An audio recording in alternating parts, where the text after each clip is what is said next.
and welcome to the GSMC Book Review Podcast, brought to you by the GSMC Entertainment Network. I am your host, Sarah. I am, as always, delighted to be with you on this Tuesday for the first of two author interviews that I have this week. As we get started, I do want to remind you to like, follow, subscribe on whatever platform you are either listening to or watching this episode on. Really does help the algorithm, helps get the podcast out to more readers. Also, if you want to help the podcast in another way, you can go to gsmcpodcast.info. There you can leave a tip or a donation along with a question or a comment if you so choose to. The tip and donation really helps not only this podcast but the network as a whole. That question or comment I am happy to engage with at the beginning of the next episode after I receive it. Love hearing from you. I'm happy to answer probably almost any question, and you can leave comments as well. So again, if you want to help the podcast in another way, you can do so by going to gsmcpodcast.info. You see that next to me. You also will see it scrolling along the bottom of the screen throughout this episode. So how is your week going so far? It's Tuesday, so we're off and running on this week. How was your weekend? Our weekend was good. We actually got something taken care of that has needed to be taken care of for like 5 months, but for various reasons we couldn't. It was one of those things where you're in a bit of limbo. You're waiting for things. You're waiting for this has to happen before this can happen, and so then you're waiting and you're waiting and you're waiting, and so finally after I think it was 5 months, we finally got the big thing, one of the big things on our to-do list taken care of. So that is always a good feeling. And then I had 2 interviews this weekend, which means 2 episodes this week. Had 2 very nice conversations. The first of which, of course, is this episode. The second of which you'll be hopefully joining me for on Friday. So had some good conversations over the weekend. A third good conversation, because I talked to my mom. I almost always talk to my mom on Sundays.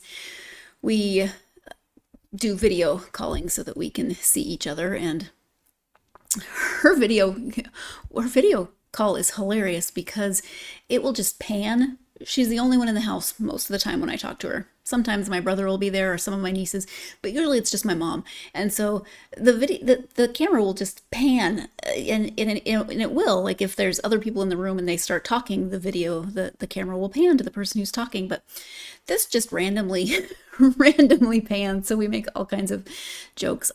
Sometimes we think it's cars driving past and the reflection, that's what makes the video call. But my whole point was that we do video calls so that we can see each other, since we do live on different continents. And that was nice to, spend my time with her and find out what's going on in her life and catch up a little bit. So just,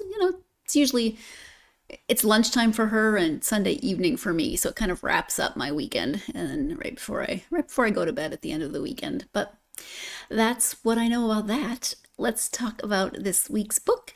This week's book is by Ellen Birkett Morris. It is called Beware the Tall Grass.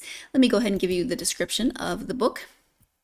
Beware the Tall Grass weaves the stories of the Sloans, a modern family grappling with their young son Charlie's troubling memories of a past life as a soldier in Vietnam, and Thomas Boone, a young man caught up in the drama of mid-60s America who is sent to Vietnam.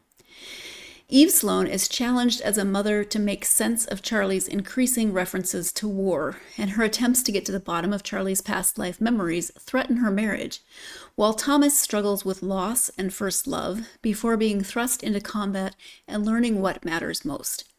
Beware the Tall Grass explores the power of love and mercy with grace and artful sensitivity in a world where circumstances often occur far beyond our control.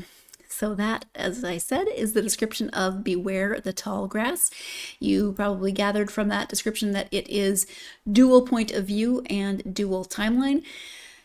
Eve's stories are told in more modern, not exactly current. I think it's back maybe a decade. I can't remember the exact year. I apologize.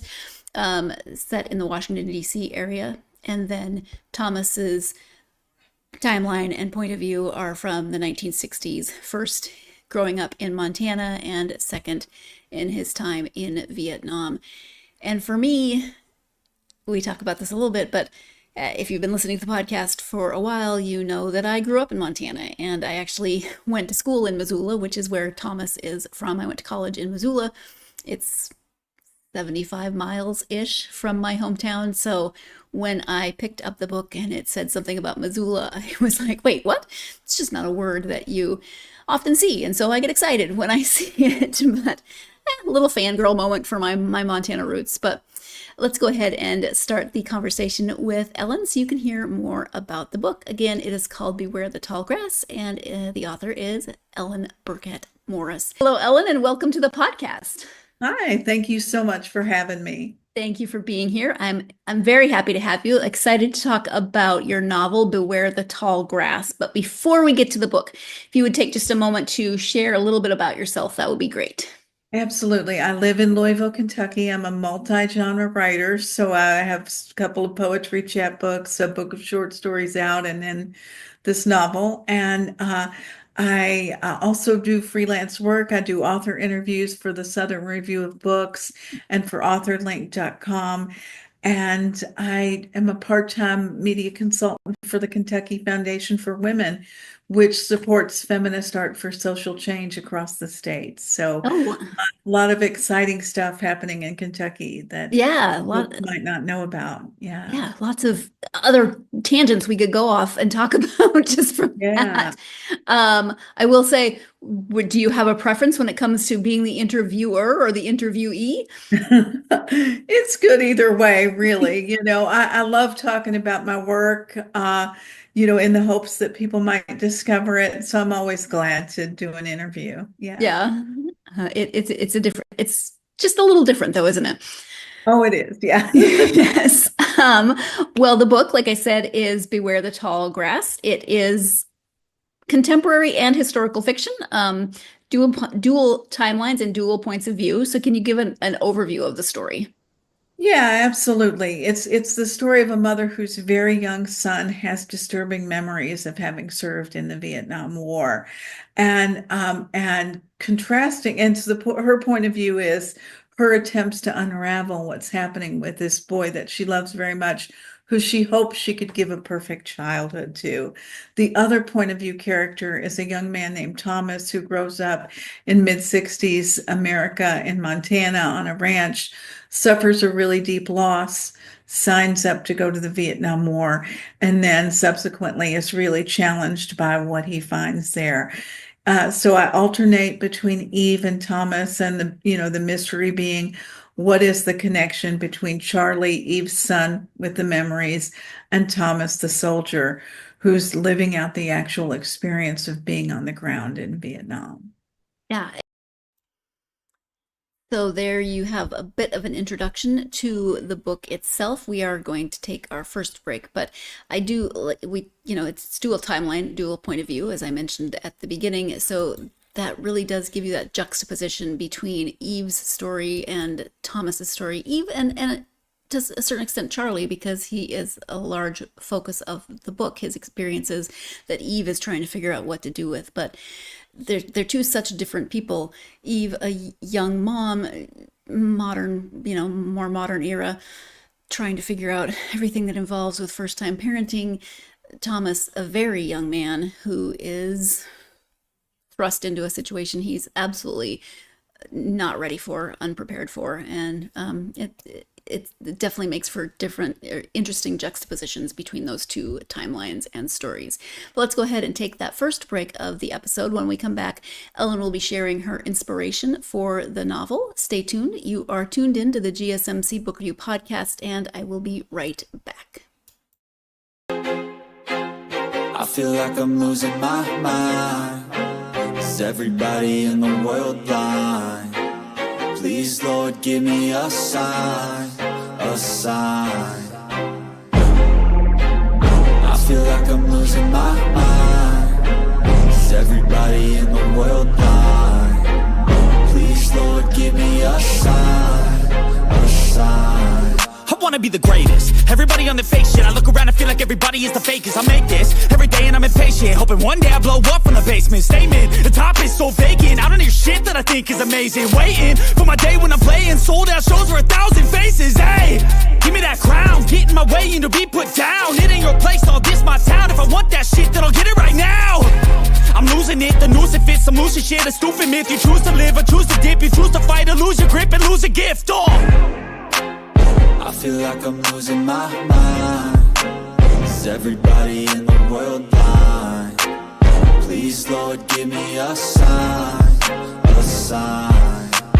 I feel like I'm losing my mind. Is everybody in the world blind? Welcome back to the GSMC Book Review Podcast and my conversation with author Ellen Birkett Morris. Before the break, we were talking about the dual timelines between the main characters of Eve and Thomas and just the juxtaposition of those timelines. Let's go ahead and return now to the conversation with Ellen. And you mentioned this in your acknowledgement section in the end of the book, your inspiration for the story. Can you share that, please? Yeah, absolutely. So I was in the car with my husband in 2014, and a story came on, and it was about the University of Virginia Medical Center's program, which actually explores the experiences of children with past life memories. So they will take the accounts from the kids, and if the kids said, well, I died on this ship on this date, my friend Davy also died, they'll go and look at news accounts and attempt to corroborate the facts that they're hearing. And in a strange number of times, they actually can do that. You know, those things will line up. So it was just, I was so intrigued by the idea, in part because I feel like life is so mercurial and we often end up living lives that we don't expect to live. And so the concept of it just really fascinated me. I was a short story writer at the time, so I wrote a short story. It ended up in Upstreet, the journal Upstreet. And then I took it to a writing workshop, and the leader there said, this is a novel. And I thought, well, ooh, okay, I don't know how to do that. So that's when the dual point of view character of Thomas came in. I knew that I couldn't make my very short story into a novel, but I thought if I added a point of view character and then the inspiration of adding a soldier, which just deepened both sides of the story in ways I never expected. So then I was kind of off and running, with the main challenge being how are these stories connected?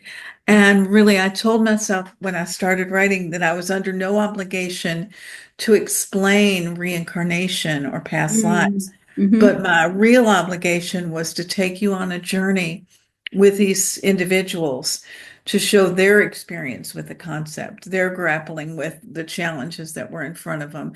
And my job was to artfully weave those stories in a way that would offer up some sort of explanation. Yeah.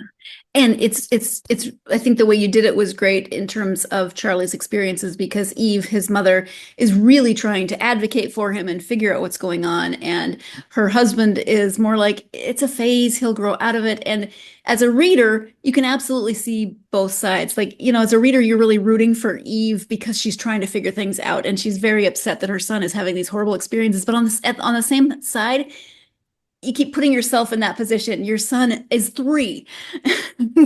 Your first thought is not going to be past life, right? Right, exactly. So yeah, so that was figuring out ways to realistically portray those dilemmas, to up the dramatic tension in the family, partly by giving her husband Dan a backstory that involved a certain amount of skepticism about things that are mystical, so that his objections or his inability to see what she saw would make sense because he has personal bias based on some family experiences that he had. And really research was integral to, building her part of the story. What would the steps be if you're looking for assistance for your kid logically? And then I picked a very vivid and dramatic battle in Vietnam and sort of wrote Thomas towards being on the ground in that place at that time, using soldiers' blogs, historical accounts, and a source which was "We Were Soldiers Once and Young," Mm. which is a beautifully written story written by a commander and a soldier who served under his command, and that was really great because that showed me kind of like we'd be here, then we'd be here, then we'd be here. So I had a roadmap for both sides of the story. Then the question was to sort of imagine myself into what their experiences would be like. Yeah. And even at the beginning of the book, I think as the reader, you're almost trying to make it more quote unquote logical, because like it's like, is this a dual point of view? Because this is this is a grandfather, or we're getting a story and somehow it's going to come together in a different way. Right, right. Yeah. Yeah. But People often, that's the question they'll ask is what's the direct connection between the two? And I'm thinking, there's read the book. I'm not going to tell you. yeah, right? Yeah. Yeah, yeah. So why Missoula?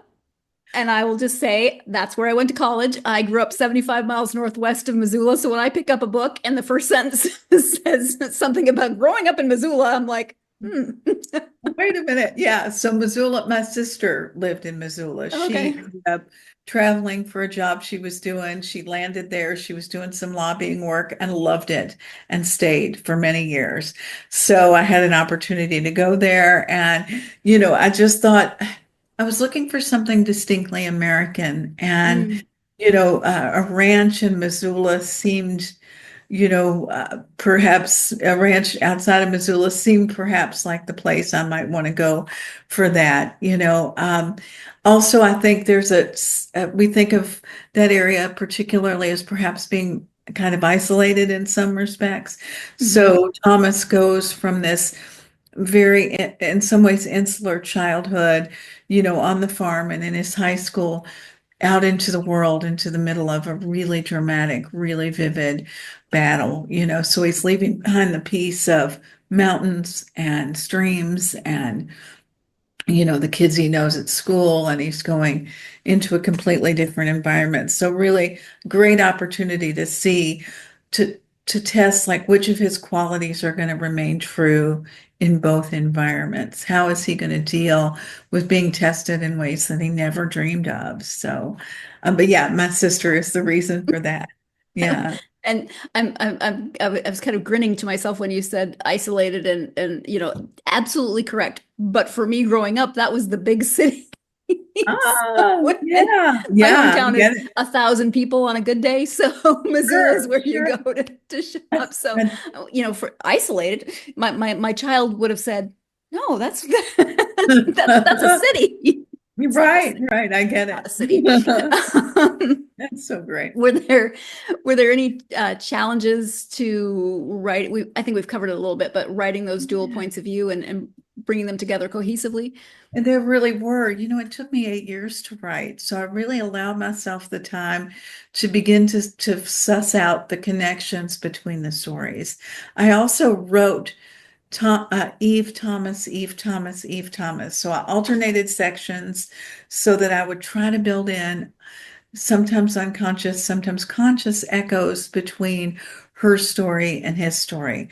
Mhm. So, for instance, there's a point about midway through the book where everything is going well at home, the dishwasher's running, Charlie's not having any troubles, there's peace, and she's Mhm. wondering, could this peace be lasting? Thomas is in Vietnam. He's on night watch. He wanders away from his post as he knows he shouldn't, runs into a deer, feeds the deer peanuts. It's the most peaceful moment he has while he's in Vietnam. So again, they both get a brief pause. They both get a moment of peace, but really trying to make sure there were echoes between the two sections, because then a lot of what connects the story will be a product of the reader's imagination as they note, as they begin as those echoes build and Mhm. meaning begins to build. And so that was really the challenge. It was fun to do. It was very intuitive, but it just took a long time, I can imagine. So I'm sure it was probably incredibly challenging to write in those echoes. And as a reader, I know I consciously noticed some of them, but I'm pretty sure I mean, unconsciously, I think you notice them as well, if that makes sense, because it just ties things together in ways that you might not really even be aware of as the reader. But like I said, I can imagine that it would definitely have been a challenge as the author. And we're going to take our second break of this episode. But when we come back, Ellen will be talking about editing in terms of those challenges. What, did it require some editing to make sure that the flow was still right to incorporate those echoes? You are tuned in to the GSMC Book Review Podcast, and I will be right back.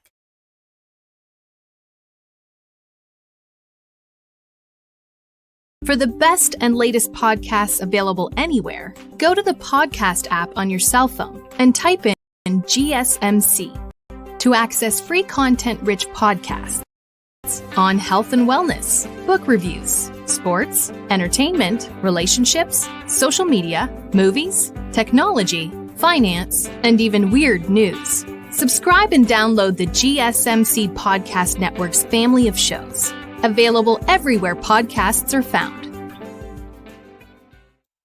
Welcome back to the GSMC Book Review Podcast. I am speaking today with author Ellen Birkett Morris about her novel, Beware the Tall Grass. Before the break, she was talking about, again, that dual timeline with Eve and Thomas and trying to create deliberate echoes between those two timelines to weave the story together. Let's go ahead and return to the conversation with Ellen. Was there a lot of editing just to make sure that everything matched up? And there was some degree of editing. I have a wonderful editor at Columbus State University Press, Alan G, and he helped me with some of that. One of my blurbers actually caught a time reference that had to do with the DC part of the story where Eve lives, and he was like, "Hey, wait a minute, this would really have happened then," which is great because as much as I love writing stories, I'm not the world's most detailed person. I can do emotions and I can do drama, but dates and figures and all of that is not exactly my my strong suit. But yeah, there was a decent amount of editing. Also, I should say, for other writers out there, a pivotal thing for me was that at a certain point I invested in a developmental editor. So the book was good. I had sent it to the Jordan Prize twice. One time it didn't get accepted, and I thought, I'm close. What am I missing? And then I thought, who's going to know what I'm missing? And it's going to be an editor. It's going to be a professional editor who's worked for a big publishing house, or perhaps an agent who's now working as an editor. And so I invested in that, and their changes weren't dramatic at all, but they were small things like turn up the volume in this scene, make this a bit more dramatic, maybe line by line things like, well, this thing you're trying to get at here isn't quite landing, so it was useful in that way. I was able to polish it to the extent to which it would make the grade, when I sent it back through. Mm-hmm. Your point about not necessarily being detail oriented, I think, is a good one. Even if you are detail oriented, it's very hard when you're in the midst of a story to see it as readers are going to see it. I was listening to a book today, and my husband was laughing at me because I started yelling. I had my earbud in, and he's like, because they were talking about a car accident in 1995 being caused by someone reading a text, and I was yelling at the book. Yeah, wait a minute, and I just sometimes you as a reader wonder, how did no one catch that? Like author, editor, beta readers. Yeah, and that's what writers groups are for. I have a bunch of groups, and often they're like, wait a minute, I don't quite get it, or this is missing or whatever. Yeah. Yeah, writers groups I know are incredibly helpful. When it comes to character development, do you have a really good understanding of those characters before you start writing, or do you prefer for them to develop as you write? I develop them as I write, but I really do it in a way that sort of the development of the character is really integral to what's going to follow. So in Eve's case, I had this big idea, this kid with past life memories. So what's going to push against that in the biggest sort of way? It's going to be a mother who wants to give their kid the perfect childhood, who wants their child to be a blank slate. So I knew then who Eve was going to be. Perfectionist, somewhat anxious, somebody who Mhm. didn't have a good childhood herself and desperately wanted to give her kid a childhood that's free from this kind of these sort of strange struggles and terrors, and but and also that she was going to be like really courageous and steadfast and Mhm. smart, so once I figured out who she was, I knew that my job in that part of the story was to create obstacles to her biggest desires, to push back on all her traits. you know she wants stability, so things are going to become unstable in the marriage, those kinds of things. For Thomas, he was a bit more of a blank slate in many ways, but one of the phrases I came across when reading about the Vietnam War was that a lot of these young men were just plucked out of factories and off of fields and sent to Vietnam, really innocent. And so I really wanted him to be very innocent in a way, but also very principled. He's a Mhm. kid who does the right thing, the hard thing. And so, I establish him early in the book as somebody who makes hard choices and takes care of people he loves. And then I put him in a situation where it's going to be asked of him again and again and again. So we're going to see, will he meet this challenge? Um, so having a really clear understanding of their motivations, of their desires, who they wanted to be in the world, and then specifically setting up situations designed to test who they were. So when I teach classes on this, I talk about A Christmas Carol, about Scrooge, how Mhm. Scrooge is set up as a very particular character, and everything that happens after that is designed to get him out of that mindset and test those characteristics and broaden his mind and heart. And that you see it, if you look for it, you see it in literature everywhere.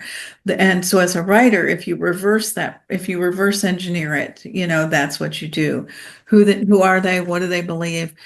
What situations are going to test those beliefs and test those personality traits in a way that's going to be dramatic and satisfying and ultimately lead to some greater knowledge or change or just some greater understanding of the world.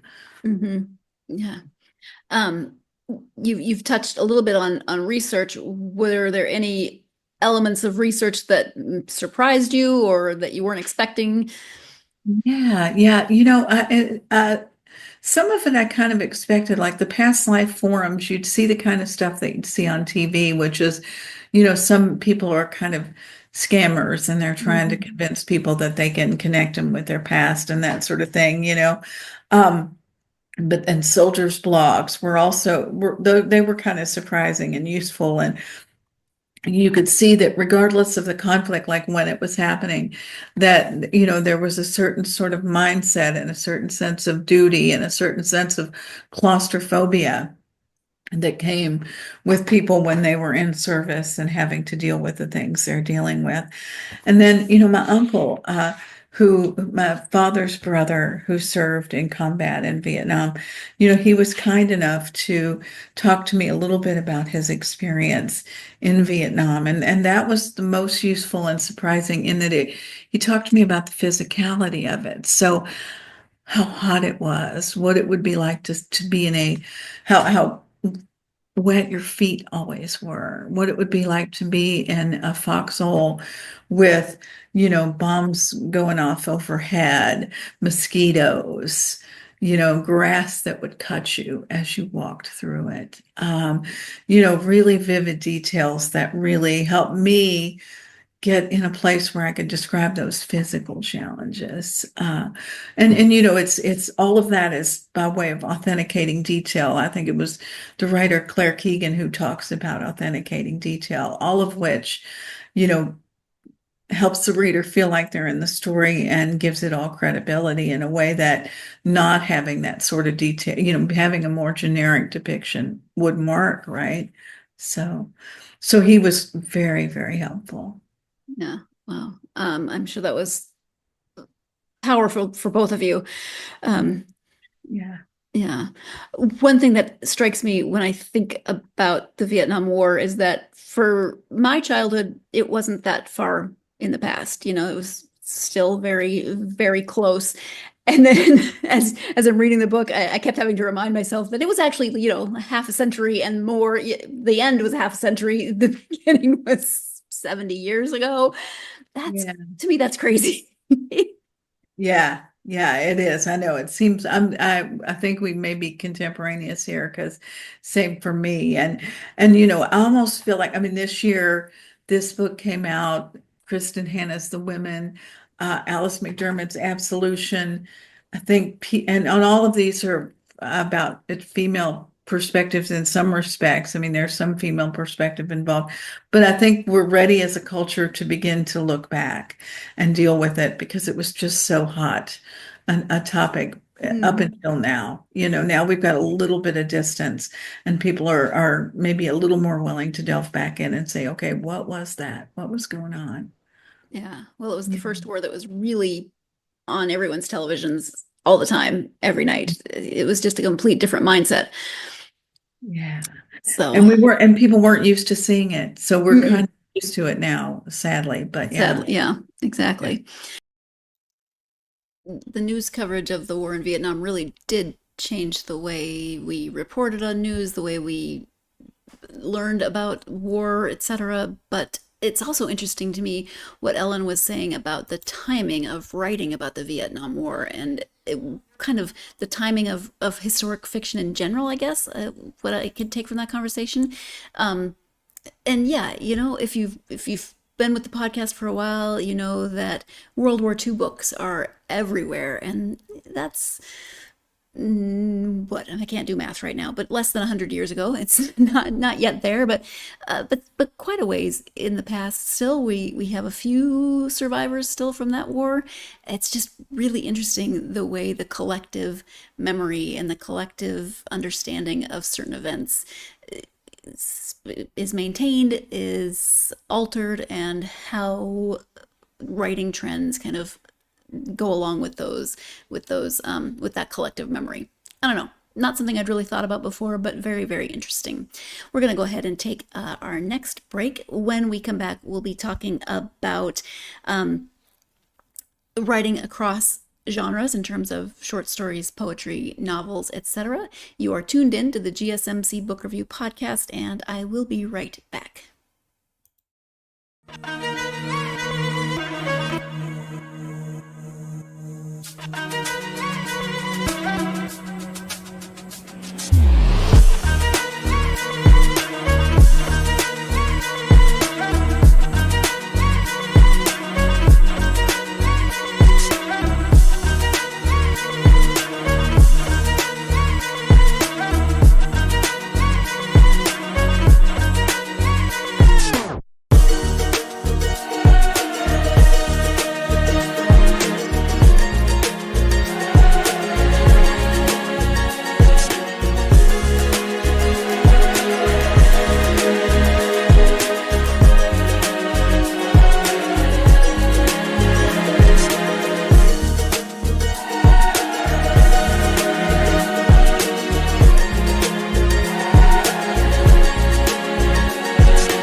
Welcome back to the GSMC Book Review Podcast and my conversation with Ellen Birkett Morris. As we get into this next segment, just another quick reminder that if you want to support the podcast, you can do so by going to gsmcpodcast.info and leaving a tip or a donation. Again, you can also leave a question or a comment, but helping or leaving a tip or donation really helps not only this podcast, but the entire network. And it helps us to get more content out to listeners, viewers, readers, such as yourself. And every bit of support, no matter what form that support takes, is always greatly appreciated. Before the break, Ellen was talking about, well, we were talking about the collective memory of the war in Vietnam and how that influences when and how you might write about it as a historical fiction author. So let's go ahead and return now to the conversation with Ellen. You write short stories and poetry. This was your first novel, is that correct? Yeah. Um, if you can sum it up quickly, differences between like do you write novel for you personally, how do you write novels differently than your other writings? Yeah. I mean, I think the thing is that you're offering up an extended argument or an extended metaphor. So short stories in some ways for me are easier because I'm able to get in and out, and they can have objects or symbols or images in them that are resonant, that can kind of leave the reader with a feeling or an emotion. With this, I had to carry that load for a much longer time.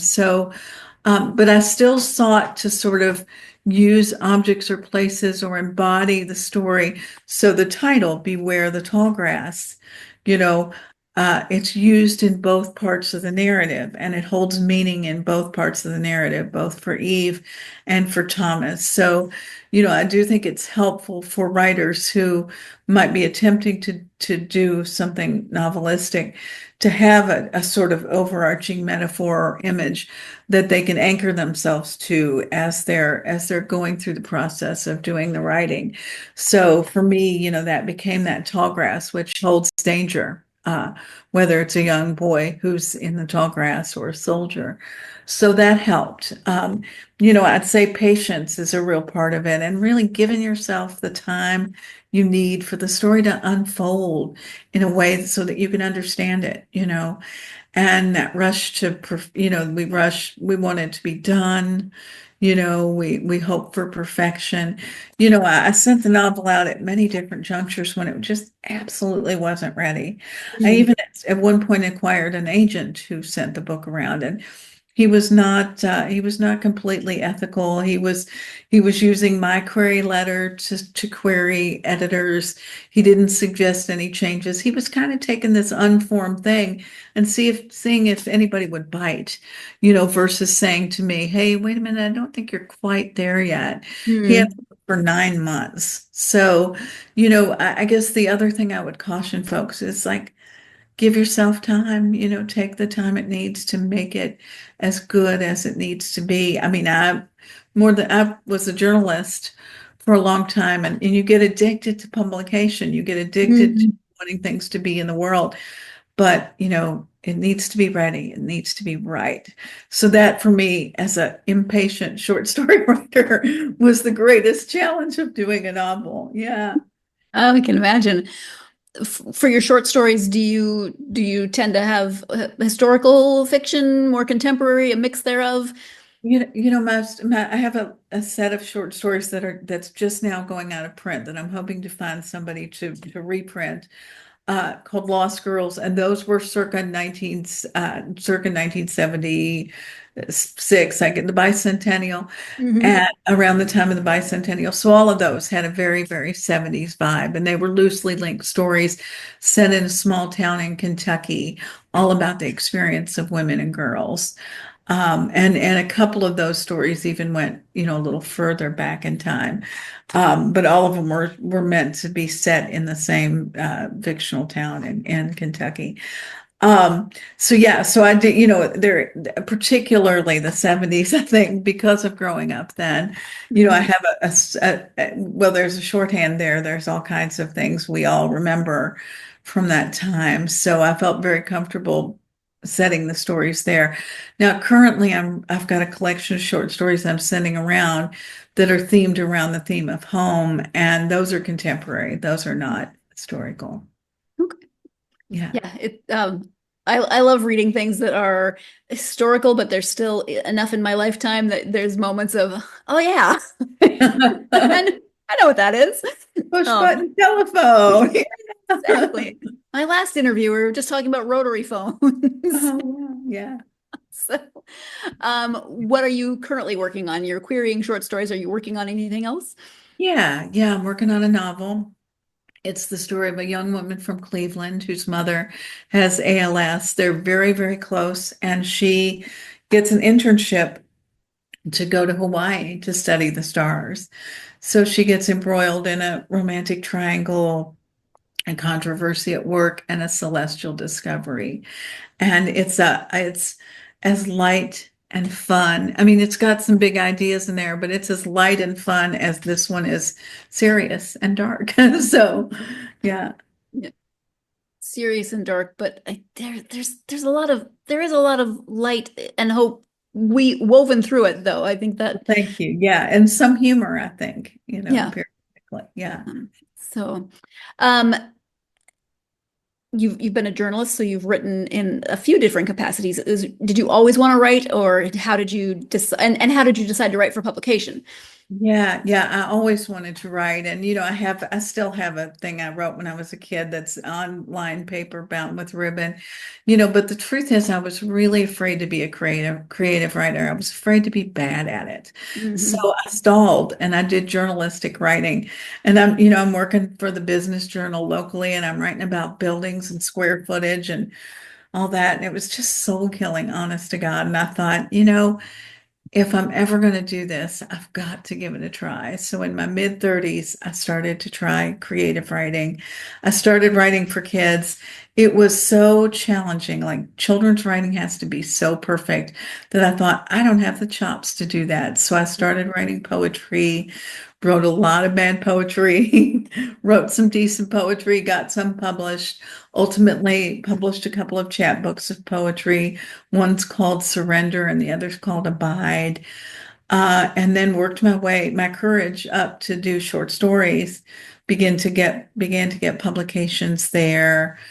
Then wrote, a linked set of short stories. So very incrementally working my way towards getting comfortable with something like a novel, and kind of stretching my skills, which I think is just symptomatic of the way I approach things in general. So, Mhm. yeah, But all links in a chain leading you here. absolutely. Yeah, very helpful. Yeah. I think bad poetry is such a it's actually a helpful thing. It's I don't know, a form of therapy in some way.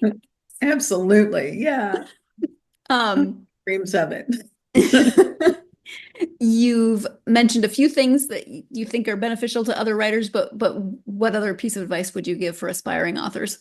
Oh gosh, I think the thing I'd say above and beyond anything else is, as writers, we have a lot of hopes that we're going to be discovered by somebody, or somebody's going to advocate for us in some miraculous way. And certainly writers help other writers, and I've experienced that kind of great help and mentoring. But the truth is, the thing that's fueled me the most is my own belief in myself, my own belief that I'm my own best advocate when it comes to my writing, that it's up to me to learn what I need to learn, to get the feedback that I need, to send the work out, to follow up with people, to hire the help that I need to get a greater understanding of my work. So I think having a sense of real ownership over your journey, and not waiting or hoping that, somebody else is going to give you that boost that you need, but building community, getting to know folks, thinking about all the places you could send to work, thinking about all the ways that you can get the work into the world, and doing all that yourself. I just don't, which means submitting, even though it's hard, Mhm. getting your courage together and submitting vociferously until you find the editor who likes your voice, and all of that. And so that would be my biggest takeaway, is to play a really active role in your own development as a writer and in your own promotion, and all of it, all of those steps, all the steps of it, as difficult as so many of them can be, is to be up for that yourself, and to know in your heart that, you're the person who's going to best advocate for yourself. So, Mhm. Sure. yeah. Yeah, thank you. I like Ellen's phrase of submitting vociferously. I think that sounds like the name of a book. A book that could probably go in a lot of different directions. But in this case, we're talking about, advice for authors submitting vociferously. And as usual, I think that advice for aspiring authors can apply to a lot of different places in life, especially the advocating for yourself. And, no one advocates for you better than you. So make sure you know what you're doing and at least understand the process so that you can advocate better for yourself in all of the areas that are involved in publishing. At any rate, we're going to take our final break of this episode. When we come back, what has Ellen been reading? You're tuned in to the GSMC Book Review podcast, and I will be right back.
Welcome back to the GSMC Book Review podcast and my conversation with author Ellen Birkett Morris. Before the break, Ellen was giving her advice for aspiring authors, which included advice that's good in a lot of different situations, which is know what you're doing and be your own best advocate. And let's go ahead now and go to the conclusion of this conversation.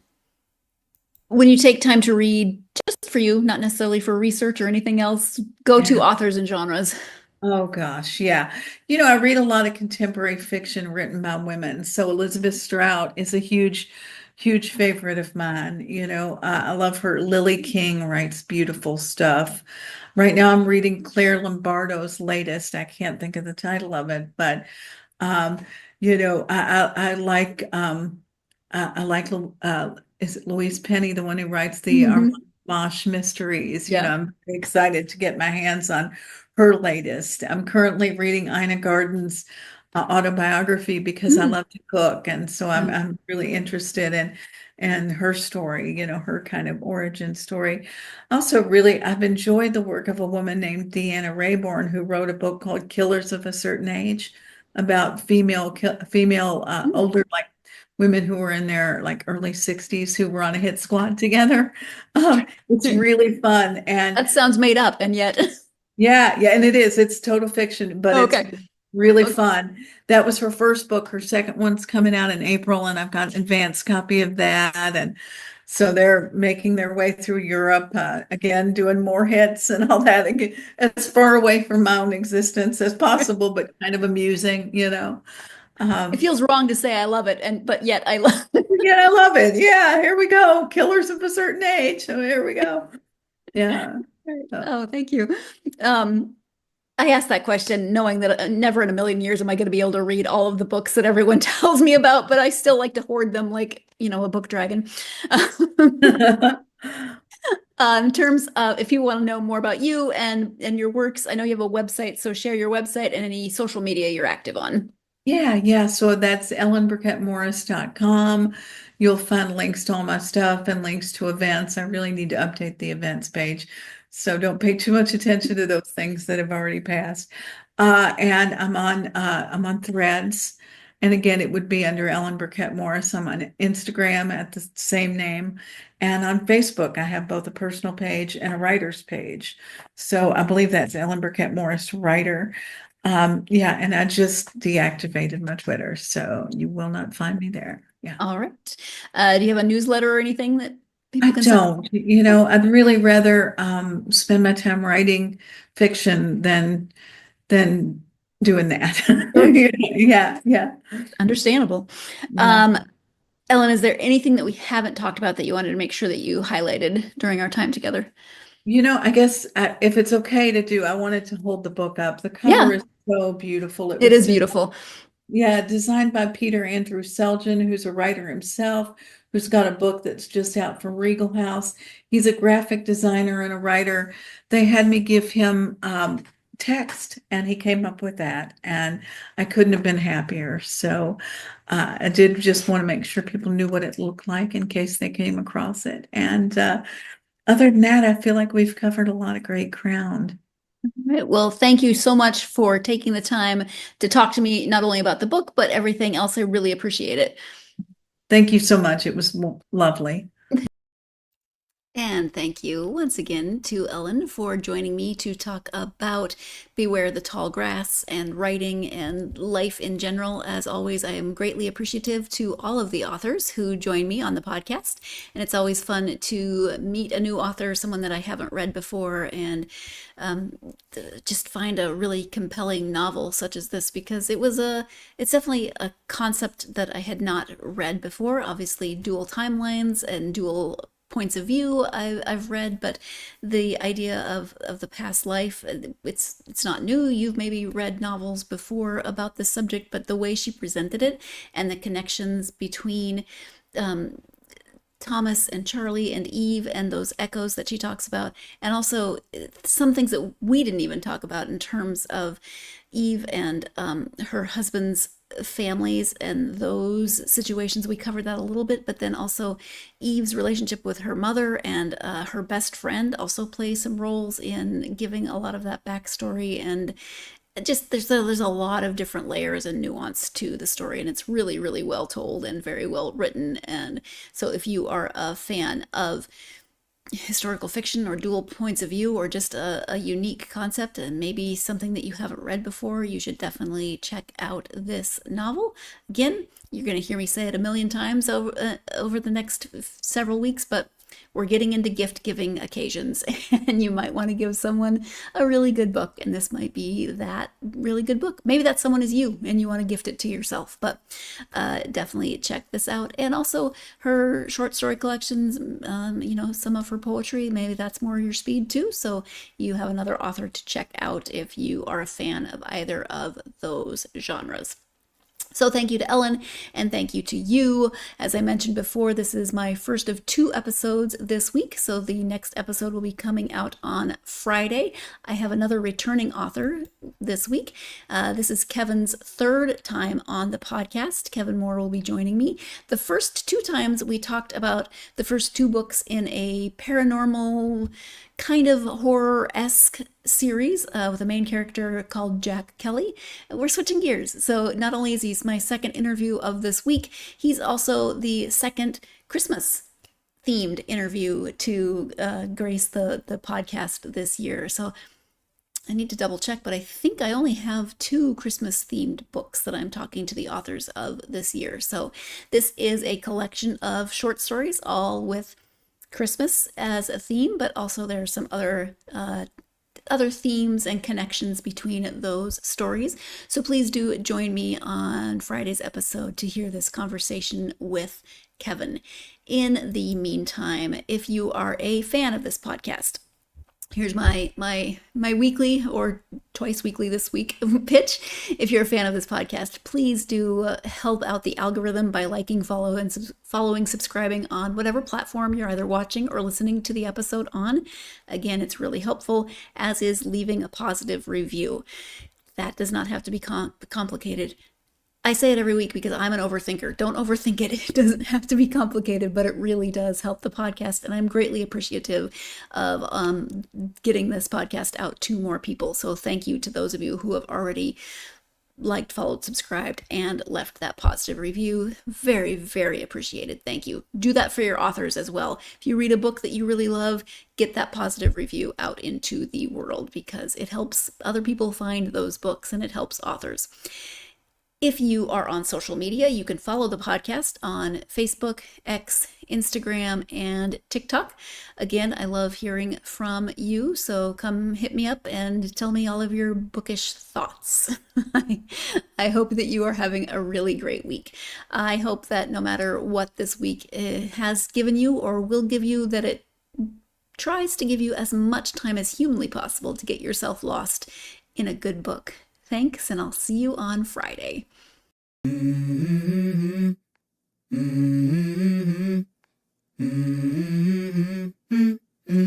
Let's go. I wake up to a little bit of drool on my pillow, feel like it's gonna be a bad day. Yeah, I'm tired of shit, and the coffee ain't hit yet, damn, ain't that great. I don't wanna go to